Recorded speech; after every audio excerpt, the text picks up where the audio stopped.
আজকে আমি এই ভিডিওতে আপনাদের কাইনমাস্টারের A to Z সমস্ত কিছু আমি আপনাদের শেখাবো। কিভাবে কাইনমাস্টার থেকে ভিডিও এডিটিং করবেন, কিভাবে এরকমভাবে হ্যান্ডরাইটিং ভিডিও এডিটিং করবেন। এমনকি যদি আপনার টেক চ্যানেল থাকে কিভাবে মোবাইলের স্ক্রিন দিয়ে এরকমভাবে ভিডিও এডিট করবেন। এছাড়া আপনি যদি গ্রিন স্ক্রিনের এফেক্ট দিয়ে ভিডিও করতে চান, যেমন এরকমভাবে একটি বাঘ দাঁড়িয়ে আছে, আপনি যদি আপনার পাশে এভাবে দাঁড় করাতে চান, কিভাবে করছি এটা আমি, এটাও আপনাদের শেখাবো। এছাড়া এই কাইনমাস্টারের লোগোটা কিভাবে আপনি সরিয়ে দেবেন বিনা খরচে, কোনো পয়সা লাগবে না এই কাইনমাস্টার লোগো সরাতে গেলে। এছাড়া সমস্ত সেটিংয়ের সাথে আমি আজকে আপনাদের পরিচয় করিয়ে দেবো। এইগুলো জেনে গেলে আপনি একটি মুভি পর্যন্ত এডিট করতে পারবেন। হ্যাঁ, যেমন দেখা যায় ইউটিউবে আপনার মুভি এডিট করছে, একটি অ্যাকশন ভিডিও বানাচ্ছে যেরকমভাবে, ঠিক আপনি সমস্ত কিছু এই কাইনমাস্টারের থেকেই করতে পারবেন। চলুন প্রথমে হালকা কিছু পরিচয় করে নিই এই কাইনমাস্টারের সেটিংগুলোর সাথে আমরা। কাইনমাস্টারের যে মিডিয়া অপশন দেখতে পাচ্ছেন এখানে, এই মিডিয়াতে আপনি যখন টাচ করবেন যে কোনো ভিডিওকে আপনার টাইমলাইনে নিয়ে আসতে পারবেন। আমি এখানে টাচ করে একটা আমার ভিডিও আমি আমার টাইমলাইনে নিয়ে আসলাম। এবার আমি দেখাবো ভিডিওটাকে কিভাবে আপনি কাটবেন। আপনার প্রয়োজনীয় অংশটুকু রেখে বাকিটুকু কেটে বাদ দেবেন। দেখুন আমি একটা ভিডিও নিয়েছি। এই ভিডিওটাকে যদি আমি প্লে করি, দেখুন এখানে প্রথমে হেলমেটটা দেখা যাচ্ছে। ভিডিওটা যখন চালু করা হয় হেলমেটটা আসে। তারপরে দেখুন ভিডিওটা শুরু হচ্ছে। তাই না? এবার আমার বাঁদিকের এই অংশটুকু আমাকে এখন কেটে বাদ দিতে হবে। তো আমি কিভাবে এটাকে কেটে বাদ দেবো? আমি যেখান থেকে কেটে বাদ দিতে চাই সেই অংশে আমি এই যে লাল দাগটা দেখতে পাচ্ছেন, ওই দাগের কাছে আমাকে দাঁড় করাতে হবে ভিডিওটাকে। তারপর এখানে আমাকে ট্রিম লেফট করতে হবে। মানে ট্রিম লেফট মানে আমার এই বাঁদিকের এই অংশটুকু কেটে বাদ চলে যাবে। দেখুন প্রথমে আমার এটা কেটে বাদ চলে গেল। তো এখন আমি যদি ভিডিওটা প্লে করি, আমার কিন্তু ওই যে হেলমেট দেখা যাচ্ছিলো প্রথমে ভিডিও চালু করার সময়, যে অপ্রয়োজনীয় অংশটুকু দেখা যাচ্ছিলো, সেটা কিন্তু এখন আর দেখা যাচ্ছে না। এবার যদি ভিডিও করতে করতে মাঝখানে আপনি দেখা গেল কোনো ভুল কথা বলে দিলেন, ঠিক আছে? বা ভুল কিছু দেখা ক্যামেরাটাকে হয়তো ভুল কিছু হয়ে গেল। তো আপনি চাইছেন যে মিডিলের কিছু অংশ আমি কেটে বাদ দিতে চাই। এখন আমি এই ভিডিওটা করেছি। তারপরে দেখুন আমি একটু মাঝখানে ভিডিওটাকে আমি একটু নাড়িয়ে নিয়েছি। ঠিক আছে? ভিডিওটা আপনাদের শেখানোর জন্য। আমাকে এবার ভিডিওর এই মিডিলের অংশটুকু কেটে বাদ দিতে হবে। কারণ আমার এই মিডিলের অংশটুকু প্রয়োজন নেই। আমার যেখান থেকে প্রথমে প্রয়োজন নেই, আমি ফার্স্ট যেখান থেকে আমার প্রবলেম হয়েছে সেখানে আমি ভিডিওটাকে প্রথমে দাঁড় করাবো। তারপর আমি আবার আমার এই লেয়ার অপশানে গিয়ে এই যে ট্রিম স্প্লিটে গিয়ে আমি এখানে স্প্লিট মারবো। ঠিক আছে? তো মিডিল থেকে দুটো খণ্ড হয়ে গেল দেখতে পাচ্ছেন। এই একটা ভিডিও, এদিকের একটা ভিডিও, দুটো খণ্ড হয়ে গেল, তাই না? এবার আমার এই যে অপ্রয়োজনীয় অংশটুকু আছে সেইটুকু আমি সেই জায়গায় দাঁড় করিয়ে রেখে আবার ট্রিম স্প্লিটে গিয়ে আমি লেফট করে দেবো, ট্রিম লেফট করে দেবো। ট্রিম লেফট করে দিলে আমার বাঁদিকের এই অংশটুকু কেটে বাদ চলে যাবে। এটা তো দেখলেন কিভাবে বাঁদিকের অংশটুকু কেটে বাদ দেওয়া গেল, কিভাবে মাঝের অংশটুকু কেটে বাদ দেওয়া গেল। এবার আমি দেখাবো কিভাবে ডান দিকের, আপনি যদি দেখা গেল ভিডিও শেষে আপনার ভিডিও কমপ্লিট হয়ে গেলে তারপর উঠে আপনি ক্যামেরাটাকে বন্ধ করতে যাচ্ছেন, সেটাও কিন্তু আপনার রেকর্ড হয়ে গেছে, সেই অংশটুকু কিন্তু আপনাকে কেটে বাদ দিতে হবে। মানে আপনার ভিডিও ডান দিকের অংশটুকু কেটে বাদ দিতে হবে। এই যে দেখুন আমার ভিডিওর এখানে যখন আমি বন্ধ করতে গেছি হেলমেটটাকে দেখা গেছে। তো কী হবে, আমাকে এই ডান দিকের এই অংশটুকু আমাকে এখন কেটে বাদ দিতে হবে। তো আমার যেইটুকু প্রয়োজন সেই জায়গায় দাঁড় করিয়ে ভিডিওটিকে টাচ করে একবার ট্রিম স্প্লিটে গিয়ে ওখানে যে কাটার অপশানে দেখা যাচ্ছে ওখানে গিয়ে আমি ট্রিম রাইট করে দেবো। তো কী হলো, আমার ডান দিকের অংশটুকু কেটে বাদ চলে গেল। ঠিক আছে? এইটা থেকে আপনি বুঝতে পারলেন কীভাবে ভিডিওটাকে কেটে আপনি এডিট করবেন এবং জয়েন করবেন। এবার আপনি যদি ওপরে যে এই এখানে যে আপনার অ্যারো অপশানটা দেখতে পাচ্ছেন, এখানে গেলে আপনি আপনার ভিডিওটাকে আপনার গ্যালারিতে সেভ করে নিতে পারবেন। ঠিক আছে? এই যে ভিডিওটাকে কাটা হয়েছে মাঝখানে, তো এই যে কাটা অপশন, এটা কিন্তু দুটো ভিডিও দুই দিকের। এবার আপনি যদি এখানে টাচ করেন, এখানে টাচ করলে আপনি একটা অ্যানিমেশন দিতে পারবেন। মানে এই ভিডিও থেকে যখন এই ভিডিওটা আপনার দেখাবে, একটা আলাদা রকম অ্যানিমেশনের মাধ্যমে এই ভিডিওটা শো হবে। তো এখানে দেখতে পাচ্ছেন বিভিন্ন ধরনের কিন্তু অ্যানিমেশন আছে। আপনি যেটা খুশি আপনার মতো করে ব্যবহার করতে পারবেন। আমি একটা আপনাকে জাস্ট ট্রাই করে দেখিয়ে দিচ্ছি। এখানে গিয়ে যদি আমি এই যে অ্যানিমেশনগুলো আছে, এখানে আমি হয়তো আমি এটাকে একটা টাচ করে দিলাম। তো দেখুন এই ভিডিওটা যখন এই দেখতে পাচ্ছেন, ঠিক এইরকমভাবে একটা অ্যানিমেশন আসবে। অনেক সময় দেখা যায় না যে একটা কথা বলার পর হুট করে আবার এইভাবে করে আসে, ঠিক এরকমভাবে অ্যানিমেশন করতে পারবেন। এখানে বিভিন্ন ধরনের অ্যানিমেশন আছে, আপনার প্রয়োজন মতো আপনি ব্যবহার করে নিতে পারবেন। চলুন দেখে নিই সেকেন্ড যে আমাদের মিক্সার যে অপশানটি এখানে দেখা যাচ্ছে, এখানে যদি যাই, এখানে কি হবে, আপনি আপনার ভিডিওর ভলিউমটি বাড়াতে পারবেন, কমাতে পারবেন। ঠিক আছে? নিজের মতো করে অ্যাডজাস্ট করতে পারবেন জাস্ট ভলিউমটাকে। তারপরে দেখতে পাচ্ছেন স্পিড। এখানে যদি আমি স্পিডে মারি তো কী হবে, ভিডিওর আমি স্পিড বাড়াতে পারি, কমাতে পারি। দেখুন আমি এখানে কমিয়ে দিলাম। এবার যদি আমি ভিডিওটাকে প্লে করি, প্লে করলে দেখতে পাবেন ভিডিওটি খুব স্লো চলছে। দেখতে পাচ্ছেন? একদম স্লো হয়ে গেল। কারণ আমি একদম স্লো করে দিয়েছি আপনাদেরকে বোঝানোর জন্য। অনেক সময় অ্যাকশন শট তৈরি করার জন্য আমাদেরকে স্লো মোশন করতে হয়। তো এটা দেখে শিখে যাবেন। এখন যদি আমি আবার ভিডিওটাকে টাচ করি, টাচ করার পর এই যে স্পিড অপশন আছে, এখানে যদি যাই আমি আরেকবার দেখিয়ে দিচ্ছি। যদি এরকমভাবে আপনি বাঁদিকে টানেন, তো যত নাম্বার বাড়বে তত ভিডিওর স্পিড আপনার কিন্তু বাড়বে। আর যত বাঁদিকে এভাবে কমাবেন তত যে ভিডিওটা স্লো হয়ে যাবে। ঠিক আছে? এটা বুঝতে পারলেন স্পিডের কী কাজ আছে? এখন আমরা দেখব এই যে রিভার্স বলে যে অপশনটি এখানে দেখা যাচ্ছে, এই রিভার্সের কী কাজ? এখানে যদি আমরা টাচ করে দিই, দেখুন একটু হালকা লোডিং হবে। লোডিং হওয়ার পর আপনি যদি আপনার ভিডিওটাকে এবার যদি প্লে করেন, এবারে আপনি বুঝতে পারবেন যে এর কী কাজ আছে। এখন আমি এই ভিডিওটাকে প্লে করছি। প্লে করার পর দেখুন সবাই কিন্তু পিছিয়ে যাচ্ছে। অনেক সময় দেখা যায় না ঠিক এরকম ভিডিওতে? অনেক সময় দেখা যায় না ক্রিকেট খেলায় বলটা একবার ব্যাটের সঙ্গে টাচ হচ্ছে, আবার ব্যাটটা সরে যাচ্ছে, বলটাও সরে যাচ্ছে, আবার টাচ হচ্ছে। ওটাকে রিভার্স করে করে বারবার দেখানো হয়। ঠিক এটাও ঠিক সেই রকম রিভার্স করলে আপনার ভিডিওটি পুরো উল্টো হয়ে যাবে। চলুন দেখি পরের অপশনটি, এই যে প্যান অ্যান্ড জুম আছে, এখানে যদি আমি টাচ করি, যে কোনো ভিডিওকে আমি জুম করতে পারবো। দেখা যাচ্ছে আমার সাইডের অংশটুকু দরকার নেই, আমি এরকমভাবে জুম করে ভিডিওটাকে নেব। মানে অনেক সময় কি হয়, আমরা কোনো ছবিকে যখন ক্রপ করি, ক্রপ করার মতোই এখানে এই অপশনটি আছে। কিন্তু এখানে আরেকটি যেটা ম্যাজিক আছে, আপনি এখানে ১ম এ হয়তো ক্রপ করে নিলেন, তারপরে ১ম অংশটা আপনি জুম করে নিলেন এবং দেখা যাচ্ছে ভিডিওটা চলতে, চলতে শেষের অংশে গিয়ে আপনার জুমটা আস্তে, আস্তে জুম আউট হবে। তো এটা আপনি ঠিক সেরকমভাবে করতে পারবেন। এখন দেখুন ১ম এ আমি জুম করে দিয়েছি, এখানে জুম হিসেবে আমার ভিডিওটি কিন্তু ওপেন হচ্ছে। এখন যদি আমি এই ভিডিওটাকে টাচ করে আবার প্যান অ্যান্ড জুমে গিয়ে এই যে শেষের অংশটা আছে, এটাকে যদি আমি ওই যে ডান দিকে যে সমান অপশন দেখতে পাচ্ছেন, এখানে যদি আমি সমানটাতে টাচ করি, তাহলে কী হবে, আমার ১ম থেকে শেষ পর্যন্ত সমস্ত ভিডিওটাই ঠিক এরকমভাবে জুম হয়েই থাকবে। আর আমি যদি ওটাকে টাচ না করি, এখানে দুটো অংশ আছে। ১ম অংশে যদি আমি জুম করে দিই আর শেষ অংশে যদি আমি জুম না করি, সেই ক্ষেত্রে কী হবে, জুমটা আস্তে, আস্তে জুম আউট হতে, হতে আসবে। আমার ভিডিও চলবে আর জুম আউট হতে, হতে আসবে। এটাই এখানে বোঝানো হচ্ছে। চলুন দেখি পরের যে অপশনটি আছে, এখানে যদি আমি এখানে টাচ করি, দেখতে পাবেন এখানে আমি ভিডিওটাকে যে কোনোভাবে আমি এখানে রাউন্ডে ঘোরাতে পারি, রোটেশন করতে পারি। আমার হয়তো দেখা গেল আমি ভিডিওটাকে লম্বাভাবে করেছি, আমি আরে করতে চাই। তো এটাকে কিন্তু আমার এভাবে আমি এটাকে রোটেশন করতে পারবো। আর এখানে যে দেখতে পাচ্ছেন ভিডিওটা পুরো মানে আয়না যেরকম হয়, আয়নার মতো উল্টে যাচ্ছে ভিডিওটি, তাই না? আয়নায় কি হয়, আমার ডান হাতটা বাঁ হাত মনে হয়, ওটাও কিন্তু সেরকম হয়ে যাবে। ফিল্টার সম্বন্ধে আপনারা সবাই জানেন। এটা নিয়ে হয়তো নতুন করে কিছু বলার নেই। এখানে আপনারা বিভিন্ন ধরনের ফিল্টার পেয়ে যাচ্ছেন। যেকোনো ভিডিওকে আপনি যেরকমভাবে ফিল্টার দিতে চান, সেরকমভাবে পেয়ে যাবেন। অনেক ফিল্টার আছে। চাইলে আপনি এখানে ডাউনলোড করে নিয়ে আরও আপনার নিজের মতো ফিল্টার এখানে আপনি অ্যাড করতে পারেন। বিভিন্ন ধরনের ফিল্টার আপনাকে দেখাবে। আপনি যেকোনো ফিল্টার আপনার পছন্দ হলে এখানে আপনি টাচ করে সেগুলোকে আপনি অ্যাড করে নিতে পারবেন। এখানে দেখুন ডাউনলোড অপশনে মারলেই ডাউনলোড হয়ে যাবে। চলুন দেখি পরের অপশন আছে, এখানে দেখতে পাচ্ছেন অ্যাডজাস্টমেন্ট। এখানে এসে আপনি আপনার ভিডিওটাকে যে কোনোভাবে আপনি অ্যাডজাস্ট করে নিতে পারেন কালারটাকে আপনার পছন্দ মতো। যদি কোনো ভিডিও লাইট কম থাকে, কোনো লাইট বেশি থাকে, আপনি আপনার মতো অ্যাডজাস্ট করতে পারবেন। পরের অপশনটি আমরা দেখতে পাচ্ছি, এখানে লেখা আছে ক্লিপ গ্রাফিক্স। এখানে যদি আমরা টাচ করি, দেখুন অনেক ধরনের গ্রাফিক্স আমরা কিন্তু এখানে অ্যাড করতে পারবো। অনেক সময় হয় না, ভিডিও চলাকালীন এরকমভাবে একটা লেখা আসে। দেখুন এখানে যদি আমি টাচ করি, যদি কোনো আপনি কিছু বলছেন মুখে, কোনো টাইটেল দিতে যাচ্ছেন, ঠিক এরকমভাবে একটা অপশন আসে। কী সুন্দর দেখতে লাগে না সেই ভিডিওগুলো? হ্যাঁ, আপনি এখানে সেগুলো করতে পারবেন। যদি মনে হয় আপনার এটা ভালো লাগছে না, আপনি এখানে বিভিন্ন ধরনের আছে, সেগুলো আপনি ট্রাই করতে পারেন। এছাড়াও আপনি ওখান থেকে আবার সেম ডাউনলোড করে মনের মতো সেগুলো আপনি বসাতে পারবেন। এরকমভাবে সব ধরে, ধরে বোঝাতে গেলে ভিডিওটি প্রচুর লম্বা হয়ে যাবে। আমি একটু মুখে বলে দিচ্ছি, আপনারা ঠিক বুঝতে পারবেন। পাশে দেখুন এআই স্টাইল আছে। এআই এর বিভিন্ন রকম স্টাইল আছে, পেয়ে যাবেন। তারপর ম্যাজিক রিমুভার, যেকোনো ভিডিওর আপনি আপনার যে ব্যাকগ্রাউন্ডটা আছে ওটাকে চেঞ্জ করতে পারবেন। তারপর একটা ভিডিও রেজোলিউশন ভালোভাবে বাড়াতে পারবেন।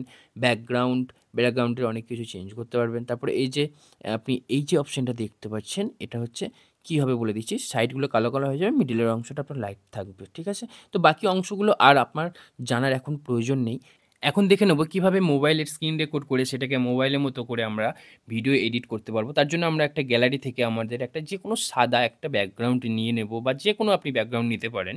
আমি আমার সাদা ওই যে বোর্ডটাকে নিয়েছি। তারপর এখানে মিডিয়াতে গিয়ে আমি একটা স্ক্রিন রেকর্ড এখান থেকে আমি কিন্তু আমার টাইমলাইনে নিয়ে চলে আসবো। আমি একটা স্ক্রিন রেকর্ড এখানে করে রেখেছিলাম। দেখতে পাচ্ছেন এখানে আমি স্ক্রিন রেকর্ডটাকে জাস্ট আমি এখানে আমার টাইমলাইনে নিয়ে চলে আসছি। এখন দেখুন যদি আমি আমার এই স্ক্রিন রেকর্ডটাকে শুধু আমি যদি প্লে করতে চাই, আমার কিন্তু স্ক্রিন রেকর্ডটা কিন্তু শুধু এই স্ক্রিন রেকর্ডের মতো থাকবে। তার জন্য একটা মোবাইলের ফ্রেম আমাকে এখানে ডাউনলোড করে নিতে হয়েছিল গুগল থেকে।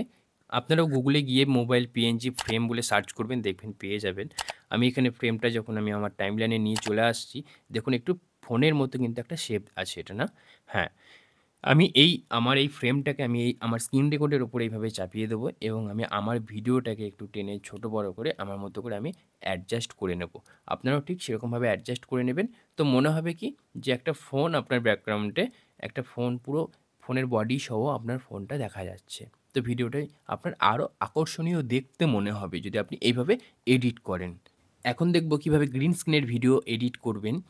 মিডিয়া অপশনে গিয়ে যেকোনো একটি ভিডিও আপনি নিয়ে নেবেন। যে ভিডিওতে আপনি গ্রিন স্ক্রিনের আপনার ভিডিওটি ওখানে অ্যাড করতে চাইছেন। আমি এখানে একটা বাইক দাঁড়ানো থাকা একটা ভিডিও রাস্তার সামনে দেখাচ্ছি।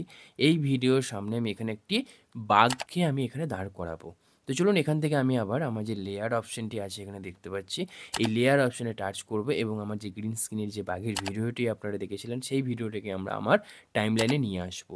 আমি এখান থেকে এই ভিডিওটা নিয়ে আসছি। আনার পর দেখুন আমি যখন এখানে দেখাচ্ছি এখানে দেখুন বাঘটা দাঁড়িয়ে আছে কিন্তু আমার গ্রিন স্ক্রিনটা পর্যন্ত আমার শো করছে। তো ভিডিওটি কি দেখতে ভালো লাগছে একদম? একদম না। এখন যদি আমি আমার এই বাঘের এই যে ভিডিওটাতে আমি টাচ করি, এখানে টাচ করার পর এখানে দেখতে পাবো একটা অপশন ক্রোমা কি, ঠিক আছে? তার আগে আমি আমার পজিশন মতো বাঘটাকে এখানে সাজিয়ে নিলাম। চাইলে পরেও আমি আমার মতো করে আমি এখানে পজিশন চেঞ্জ করতে পারবো। এখানে একটু নিচে নামলে আমি দেখতে পাবো এখানে ক্রোমা কি বলে অপশন আছে। এই যে দেখতে পাচ্ছেন ক্রোমা কি।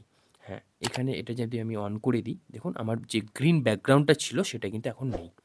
এখান থেকে আপনারা একটু ডান দিক বাঁ দিক করে আপনাদের মতো করে এটা অ্যাডজাস্ট করে নিতে পারবেন। যদি দেখা যায় হালকা-ফুলকা একটু গ্রিন কালারে দেখা যাচ্ছে সেটাও চলে যাবে। এটা শুধু গ্রিন কালার না, আপনি এখানে যে কালারটা দেখতে পাচ্ছেন, এখানে যে কালারটা আপনি টাচ করবেন সেই কালারটাই আপনার এখান থেকে সরে যাবে। এখন মনে হচ্ছে কি রাস্তার সামনে আমাদের এই বাঘটা দাঁড়িয়ে আছে। কি মজার ব্যাপার, তাই না? কখনো রাস্তায় এই গ্রামে বাঘ আসেই না, কিন্তু বাঘ দাঁড়িয়ে আছে। তো চলুন নেক্সটটা আমরা দেখে নিই আবার কিভাবে হোয়াইট বোর্ডের ওপর হ্যান্ড রাইটিংয়ের মতো আমি লিখে ভিডিও বানাবো। অনেক সময় দেখা যায় এরকম ভিডিও। তার জন্য আমাকে একটা সাদা হোয়াইট বোর্ড নিতে হবে। তো আমি সাদা হোয়াইট বোর্ড একটা গুগল থেকে ডাউনলোড করে নিয়েছি। চাইলে আপনারাও আপনাদের মতো আলাদা পছন্দের মতো ব্যাকগ্রাউন্ড নিতে পারেন। আমি একটা হোয়াইট বোর্ড নিলাম। এখানে আপনাকে আরও কিছু জিনিস আ আপনাকে ডাউনলোড করে নিতে হবে। ঠিক আছে? এবং এটাকে আপনাকে একটু টেনে এরকমভাবে ঠিক একটু ভিডিওর লেন্থটাকে একটু বাড়াতে হবে। ঠিক আছে? এবার আমি আমার পছন্দ মতো একটা কিছু এখানে লেয়ার অপশনে গিয়ে টেক্সটেই যাবো। টেক্সটে গিয়ে আমি লিখে দিচ্ছি। চলুন এখানে যে লেয়ার অপশনটা আপনারা দেখতে পাচ্ছেন এখানে টাচ করবেন। এখানে যে টেক্সট অপশনটি আছে এখানে টাচ করে আমার পছন্দ মতো আমি একটা কিছু লিখে নিচ্ছি। লিখে নেওয়ার পর আমরা এখানে থেকে যে ওকে অপশন আছে এখানে টাচ করব। টাচ করার পর আমাদের যে লেখাটা পুরো এখন সাদা কালারটাকে আমরা চেঞ্জ করে নেব। এখানে নিচে যাব, এই যে আমাদের এই যে দেখা যাচ্ছে এখানে যে কালার অপশনটি আছে এখানে কালার থেকে আমরা আমাদের আমি ব্ল্যাক কালার আমি নিয়ে নিচ্ছি। ব্ল্যাক কালার নেওয়ার পর আমরা চাইলে এখানে যে ফন্টটা আছে ফন্টটাকে চেঞ্জ করতে পারবো। এখানে আমরা নিজের ইচ্ছা মতো ফন্ট গুগল থেকে ডাউনলোড করে নিতে পারবো। কীভাবে গুগল থেকে ফন্ট ডাউনলোড করে আপনারা এখানে লাগাবেন সেই ভিডিও আমার দেওয়া আছে, দেখলে বুঝতে পারবেন। এখানে আমি ফন্টটা চেঞ্জ করে কালার চেঞ্জ করে নিলাম। এখন আমি এখানে একটা অ্যানিমেশন অ্যাড করব। এই যে দেখতে পাচ্ছেন এখানে এই যে ইন অ্যানিমেশন, এখানে এই অ্যানিমেশনটা আমি একটা অ্যাড করব। কোন অ্যানিমেশনটা অ্যাড করতে হবে আমি বলে দিচ্ছি। এখানে এই যে রাইট যেটা আছে এই উইভ রাইটটা আমি এখান থেকে করে নিলাম। করে নেওয়ার পর এখানে আমি এটাকে একটু স্লো করে দেবো, কারণ আমি হাতে লিখবো তো অত স্পিডে লেখা যায় না। তার জন্য যেরকম নর্মাল সেরকম নর্মালভাবে স্পিডটা আমি এখানে মেনটেন করতে হবে আমাকে। এখন আমাকে যে হাতের যে লেখার জন্য যে পেনটা দরকার সেটাকে আমাকে গুগল থেকে ডাউনলোড করে নিতে হবে। আমি করে নিয়েছিলাম, ঠিক আছে? তো এই যে দেখতে পাচ্ছেন এখানে আপনি গুগলে গিয়ে হ্যান্ডরাইটিং পিএনজি বলে লিখে সার্চ করবেন। তো আপনাকে এটাকে দিয়ে দেবে, এটা আপনি ডাউনলোড করে নেবেন, ঠিক আছে? এখন আমাদের হাতটা নাড়াচড়া কীভাবে করবে লেখার মতো করে। আমরা হাতে যদি এখানে হাতের ছবিটাতে আমি যদি সিলেক্ট করি, এখানে যে প্লাস চিহ্ন অপশনটা আছে দেখতে পাচ্ছেন, এখানে টাচ করি। তারপর যদি আমি হাতটাকে একটু টেনে ওপরে তুলে দিই, তারপরে আমি ভিডিওটাকে যদি একটু টেনে আবার যদি এই যে প্লাস অপশনটি আছে এখানে যদি আমি টাচ করি তাহলে কি হতে চলেছে দেখুন। আবার টানলাম, এবার আমি যদি প্লে করি দেখুন হাতটা কিন্তু আস্তে আস্তে উপরে চলে যাচ্ছে। মানে প্লাস অপশনে আমি টাচ করা মানে যেখান থেকে আমি প্লাস অপশনে দিয়ে আমি হাতটাকে সরিয়ে আবার যেখানে প্লাস অপশনে আমি টাচ করব মানে হাতটা ওই অংশ থেকে ওই অংশে মুভ করবে। ঠিক আছে? বুঝতে পারলেন? এখন আমাকে যে লেখাটার যে এইচটা আছে, এইচটা শুরু হওয়ার আগেই ওই পজিশনে আমাকে আমার এই যে হ্যান্ডরাইটিংয়ের যে ছবিটা আছে হাতের, ওটা আমাকে ওই জায়গায় বসাতে হবে। তো দেখুন আমি কীভাবে বসাচ্ছি, ঠিক এইচটা দেখুন শুরু হচ্ছে। ঠিক হ্যাঁ, এইরকম জায়গায় আমি টাইমলাইনের কাছে আমি আমার এই যে হাতের ছবিটা আছে পেনটার, ঠিক পেনটা ওখানে আমি রেখে দিলাম। হালকা করে এবার আমি কি করব, ভিডিওটা হালকা করে এই যে আমার টাইমলাইনের যে অংশটুকু আছে এটাকে একটু টেনে বড় করে নিলে আমার যত বড় করব তত আমার সুবিধা হবে। ঠিক আছে? আমাদের লেখাটা যেখান থেকে শুরু হচ্ছে ঠিক সেই পজিশনে পেনটা রাখবো এবং এই যে প্লাস অপশনটি দেখতে পাচ্ছেন এখানে টাচ করে দেবো। তারপর টাইমলাইনে ভিডিওটা হালকা করে একটু বাঁ দিকে ঠেলে দেবো। তারপরে যখন এইচের হালকা অংশটুকু যখন আবার দেখা যাবে ঠিক সেই জায়গায় আমি আমার পেনটাকে রেখে দেবো। ঠিক আছে? সেই জায়গায় পেনটাকে রেখে দেওয়ার পর এই যে বাঁদিকে দেখুন এটা কিন্তু আবার প্লাস চলে আসছে। আবার প্লাস আমি টাচ করব। আবার আমি আমার হাতটা এই জায়গায় রেখে দেবো। আবার যখন আমি টাইমলাইনের এই যে ভিডিওটুকু আমি এভাবে টানছি দেখুন, টানছি আর লেখাগুলো বেরিয়ে আসছে। তখন আবার প্লাসে টাচ করে আমি আবার এখানে কিন্তু পেনটাকে রেখে দিচ্ছি। দেখুন দেখলে বুঝতে পারবেন। ঠিক টাইমলাইনে ভিডিওটা একটু করে টানছি, লেখার একটা লেখার যখন অর্ধেক অংশ দেখা যাচ্ছে ঠিক সেই পজিশনে আমি পেনটা রাখছি, প্লাসে টাচ করছি, পেনটা রাখছি, তারপর ভিডিওটাকে টেনে আবার প্লাসে টাচ করে আবার পেনটাকে রাখছি। বুঝতে পারছেন? পেনটাকে রাখলাম, আবার ভিডিওটাকে টানলাম, আবার দেখুন এখানে প্লাসে মারছি, আবার ভিডিওটাকে টানলাম, আবার প্লাসে মারবো, প্লাসে মারার পর আবার পেনটাকে এখানে রাখবো, আবার ভিডিওটাকে একটু একটু জুম করে নিয়ে বুঝিয়ে দিচ্ছি দেখুন। এই যে হালকা করে টানছি আর দেখুন প্লাসটা দেখা যাচ্ছে, প্লাসে মারবো, পেনটা নিচে নামাচ্ছি, আবার টানছি, আবার দেখুন প্লাসটা চলে আসছে, আবার প্লাসে মারবো, লেখার যে লেখাটা আমার বেরিয়ে আসছে ঠিক সেই জায়গাতেই পেনটা রাখবো। তাহলে কী হবে, মনে হবে যে পেনের সাথে সাথে আমার লেখাটা বেরিয়ে আসছে। একটু ভালো করে এটা দেখলে আপনি বুঝতে পারবেন, যদি ধৈর্য ধরে ভালোভাবে এটা না দেখেন আপনি বুঝতে পারবেন না। প্রথমে প্লাসে টাচ করে ভিডিওটাকে টেনে নিচ্ছি, লেখা বেরিয়ে আসছে দেখুন, ওখানে পেনটা রাখছি, আবার ভিডিও টানছি, আবার প্লাসে মারছি, আবার যে ভিডিওটা বেরিয়ে আসছে সেখানে আমি পেনটা রাখছি। এরকমভাবে সমস্ত লেখাটাকে আমাদেরকে করে নিতে হবে। তো চলুন আমি করে নিচ্ছি, তারপর আমি আবার আপনাদেরকে প্লে করে দেখাবো জিনিসটা কীরকম হচ্ছে।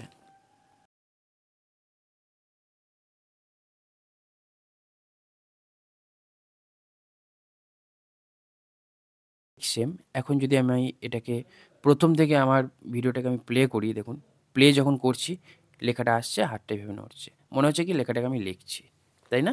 ওই যে হ্যান্ডটা যেটা আছে ও মনে হচ্ছে ওটা লিখছে। ঠিক এরকমভাবেই হয়। এখন যদি আমি চাই কোনোভাবে যদি কোনো ছবি আঁকা, ঠিক আছে? এটা এটা যেরকম লেখা হচ্ছে, যদি চাই যে কোনো ছবি এঁকে এঁকে আমি বোঝাচ্ছি, ঠিক ওরকমভাবে ছবি আপনাকে গুগল থেকে ডাউনলোড করে নিতে হবে। ঠিক আছে? গুগল থেকে ডাউনলোড করে নেওয়ার পর ঠিক একই রকমভাবে ছবিটাকে সাজিয়ে একটু করে টানতে হবে। আমি একটা ছবি নিয়ে আপনাদেরকে বোঝানোর চেষ্টা করছি। কাইনমাস্টারের লোগোটাই আমি নিচ্ছি। নেওয়ার পর দেখুন আমি সেমভাবে এই ছবিটাকে আমি আমার অ্যানিমেশন সেট করব, ইন অ্যানিমেশন সেট করব। ঠিক আছে? এই যে এখানে ইন অ্যানিমেশন বলে যে অপশনটি আছে এখানে টাচ করব। আবার সেমভাবে চলে যাব, এখানে আমার যে অ্যানিমেশন আছে আমি লেখাটাকে তখন রাইট করেছিলাম, এটাকে আমাকে ডাউন করতে হবে। মানে ছবিটা ওপর থেকে আঁকতে আঁকতে আমি নিচে আসছি, তাহলে আমাদের দেখতে সুন্দর লাগবে। ঠিক আছে? ঠিক এরকমভাবে আমি এই অ্যানিমেশনটাকে সেট করে নিলাম। আর আপনারা যখন যে কোনো ছবিকে দিয়ে বোঝাতে চাইবেন তখন সেটা পিএনজি ডাউনলোড করতে হবে। ঠিক আছে? পিএনজি ছবি ডাউনলোড করতে হবে, তবে দেখতে ভালো লাগবে। তো ছবিটা দেখুন যে পজিশন থেকে শুরু হচ্ছে সেই পজিশনে দাঁড় করিয়ে আমি পেনটা কিন্তু ওখানে রেখে দিলাম। ঠিক আছে? এইবার এখানে যে প্লাস অপশনটি আছে দেখতে পাচ্ছেন, এই প্লাস অপশনে আমরা কিন্তু এখন টাচ করব। তারপরে এই যে আমার টাইমলাইনের যে অংশটুকু আছে একটু বড় করবেন। সবসময় এটাকে টেনে যত বড় করবেন তত জিনিসটা কিন্তু সুন্দর হবে। নাচটা কিন্তু খাপছাড়া, খাপছাড়া মনে হবে। ঠিক আছে? এখন এই পজিশন থেকে আমি দেখুন শুরু করছি। পেনটাকে আমি সঠিক জায়গায় রাখছি। প্লাসে মারলাম, হালকা করে এটা টেনে নিচ্ছি। এখানে দেখুন আবার প্লাস চিহ্নটাও কিন্তু বেরিয়ে গেছে। আবার প্লাসে টাচ করলাম, মাইনাস হয়ে গেল।